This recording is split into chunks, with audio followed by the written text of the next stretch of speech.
process of photography is very deliberate. We are removing ourselves from the everyday working as jobbing photographers. Let's write this down. And placing ourselves into quite a perilous position, both commercially, financially and professionally, because we're saying this is only what we do, this is only what we want to do, and this is really the justification for stating our case as fine art photographers. Why do I do that? I think one of the things I actually love about the landscape, seascape work, apart from its simplicity, is it is so limited on its interpretation, but it's also something which can't be changed. It can't be interfered with, it can't be ruined, if you like. I have so many images of other places which suddenly you look back over 15 years and another tower's gone up, or there's a crane in the background, or they've cut the trees down or something. And what I love about the horizon images, and that's what really motivates me, is it cannot be changed, it cannot be ruined. It's exactly how it was that day as it was 200 years ago. Or indeed 2 million years ago. Yes, exactly, or indeed hopefully a million years in the future. Yeah. And it's really just the interpretation of that moment. And I love the duration of the time exposure and the simplification of the process, and that's what really appeals. So it's almost like a sort of antidote to civilization. Yeah, if you like, it really is. It's like a long Sunday afternoon walk with the sun out. It's a really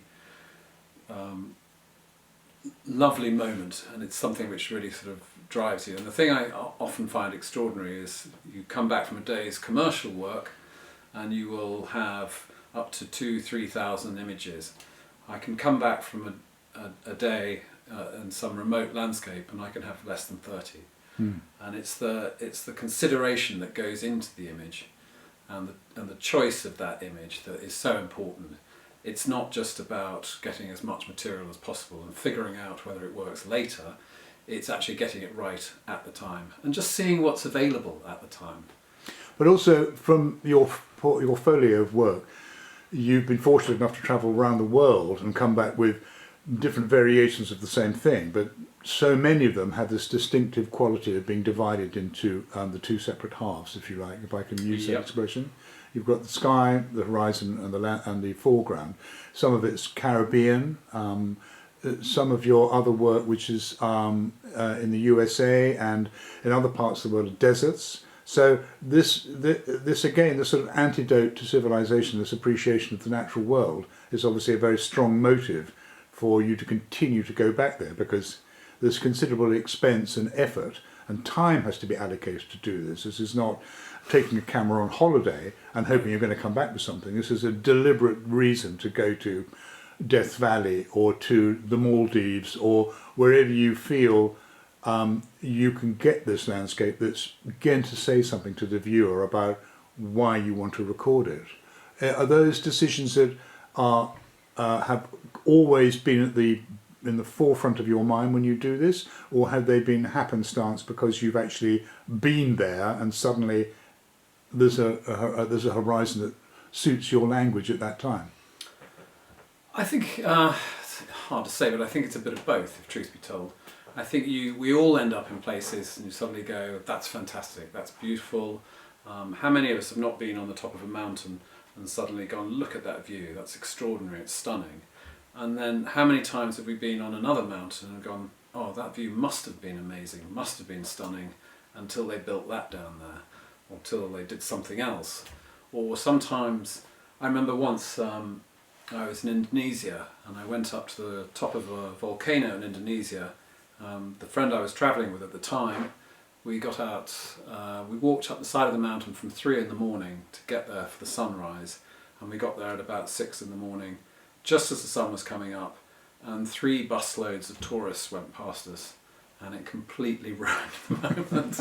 And I'm not just being selfish, it was just, the whole process was wonderful to get to the top of that mountain, but then strangely enough, to be on top of that mountain with people barging around in front of you taking selfies and snapshots and other imagery, much as it's important to them, just removed the magic. And I think a lot of my images, it is about that magic. It's about those moments in time when everything seems to come together.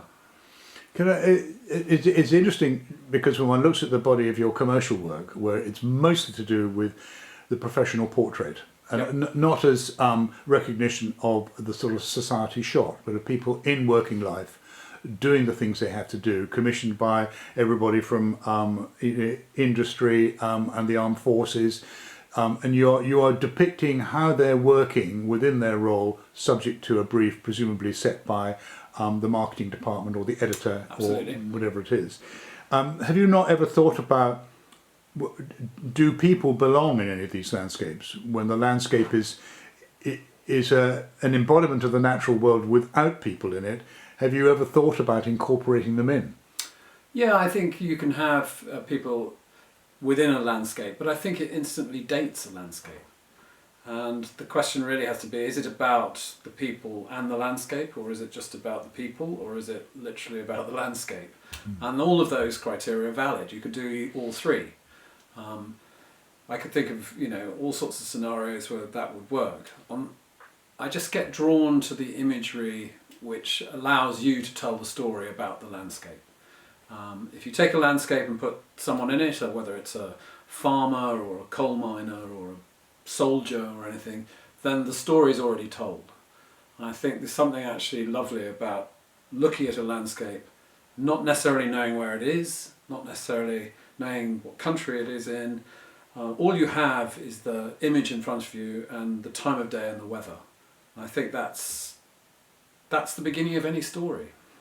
From a technical point of view, it's fairly obvious to the viewer that even if it's not communicated in any form of description, that you use what is known as a very slow time exposure, or rather very long time exposure, and that the passage of water and sky is obviously moving across the frame, and the static lines are set by the definitive elements of a horizon, which you can't change those. But then everything in the background and to an extent some of the near foreground is blurring. Could you tell us something about why you decided to do that as opposed to taking an exposure at a faster shutter speed which arrests everything?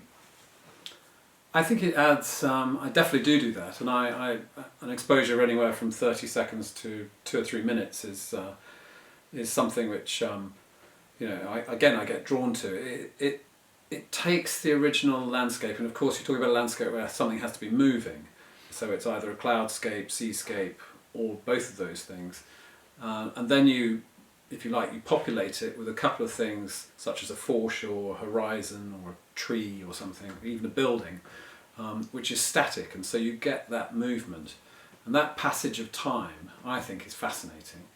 And again, it tells a story. It's suddenly no longer the moment, which is what most photography is about. Most photography, when you bump into it throughout your life, is a moment, whereas a long exposure where the elements within that image actually change to become something else, that's where the magic lies. And it becomes almost sort of like a sort of mystery, different approach, different element. It's like being in a different place. But that panoramic camera was purely to achieve one thing, which was a panoramic image. And I think what people have to do, regardless of whichever camera they use, regardless whether it's digital or film, I think you have to decide what it is you want to achieve with that and use it accordingly. And some people obviously advocate film, some people will only shoot digital. I don't think it really matters. I think it's just a question of what you use to hopefully let you achieve whatever it is that you're looking for.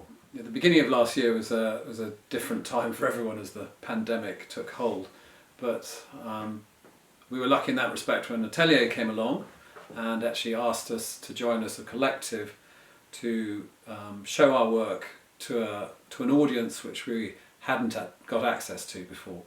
And in a time when the world had stopped still, and in a time when the world was actually so fast and so quick to move on, Atelier and the production of fine art prints slowed everything down. It gave everybody an opportunity to start to see value in something again, rather than just quickly looking at something and then moving on. So the idea, I think, which appealed to me most of all about Atelier, was you could spend as much time and effort as you would like on creating an image, but Atelier gave you an outlet to show that time and that level of interest to another audience. And that's really what got me going.